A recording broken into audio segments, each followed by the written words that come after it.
Hi friends, this video shows how to remove switch off password from this OnePlus phone. First let me try to switch off this phone. Let me press and hold this power button.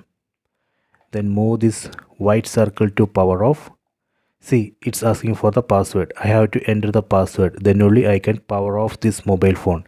I will show you how we can remove this lock. Go to settings. Tap on the settings app icon. Go down.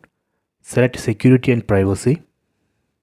Go down, select more security and privacy, go down, and here you can find require password to power off. Select it, and here you can see the option require password to power off.